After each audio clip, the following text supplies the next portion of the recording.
भारत में दो जगह है हनुमान पुत्र मकरध्वज के मंदिर।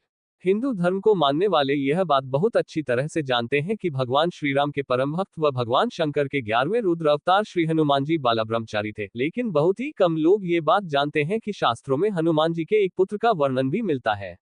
शास्त्रों में हनुमान जी के इस पुत्र का नाम मकरध्वज बताया गया है। भारत में दो ऐसे मंदिर हैं जहां हनुमान जी की पूजा उनके पुत्र मकरध्वज के साथ की जाती है। 1. हनुमान मकरध्वज मंदिर, भिंड द्वारिका, गुजरात।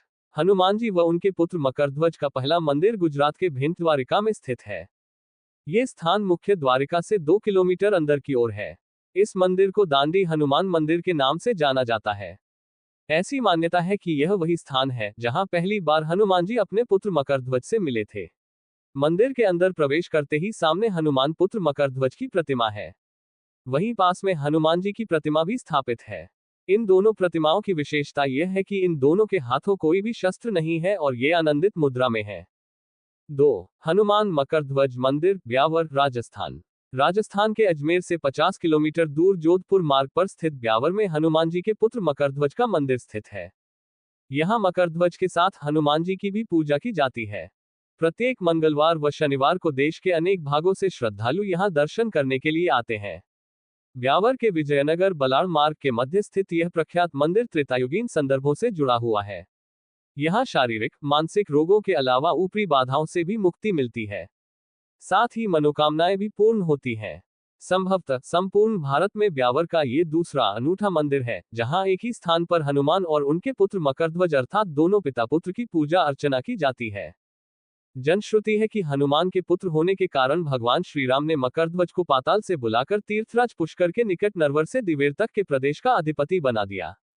श्री राम ने मकरध्वज को यह वरदान दिया कि कलयुग में ये जागृत देव के रूप में भक्तों के संकटों का निवारण करेंगे और उनकी मनोकामनाएं पूरी करेंगे। उसी के अनुसार जहां पूर्व में मकरध्वज का सिंहासन था, उस पावन स्थल पर मकरध्वज बालाजी के विग्रह का प्राकट्य हुआ। उसी समय मेहंदीपुर से हनुमान बालाजी भी सविग्रह यहाँ पुत्र के साथ विराजमान हो गए।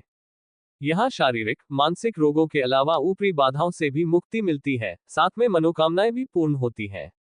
यहाँ इतने साक्षात चमत्कार देखने को मिलते हैं कि नास्तिक भी आस्तिक बन जाते हैं। ये स्थल हनुमान, मकरध्वज, गोरखनाथ, महाकाल भैरव, घंटाकर्ण संबंधी समस्त उपासना एवं तंत्र मंत्र साधना के लिए उपासकों, भक्तों, साधकों, तांत्रिकों का सर्वसिद्धि प्रदायक जागृत तीर्थ है। यही कारण है कि अनेकानेक साधक अपनी साधना में लीन होकर भांति भांति के तांत्रिक प्रयोग करते रहते हैं। हनुमान मकरध्वज मंदिर, भिंड द्वारिका, गुजरात कहते हैं जिस समय हनुमान जी सीता की खोज में लंका पहुंचे, उस समय मेघनाद ने उन्हें पकड़ा और रावण के दरबार में प्रस्तुत किया। तब रावण ने उनकी पूंछ में आग लगवा दी और हनुमान ने जलती हुई पूंछ से पूरी लंका जला दी। जलती हुई पूंछ की वजह से हनुमान जी को तीव्र वेदना हो रही थी। इसे शांत करने के लिए वे समुद्र के जल से अपनी पूंछ की अग्नि को शांत करने पहुंचे। उस समय उनके पसीने की एक बूंद पानी में टपकी, जिसे एक मछली ने पी लिया था। उसी पसीने की बूंद से वह मछली गर्भवती हो गई और उसे एक पुत्र उत्पन्न हुआ। उसका नाम पड़ा मकरध्वज। मकरध्वज भी हनुमान जी के समान ही महान पराक्रमी और तेजस्वी था। उसे अहिरावण द्वारा पाताल लोक का द्वारपाल नियुक्त किया गया था।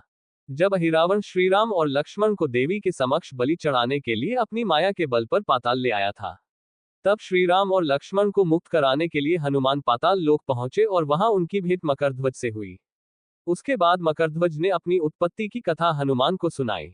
हनुमान जी ने अहिरावण का वध कर प्रभु श्रीराम और लक्ष्मण को मुक्त कराया और श्रीराम ने मकरध्वज को पाताल लोक का अधिपति नियुक्त करते हुए उसे धर्म के मार्ग पर चलने की प्रेरणा दी।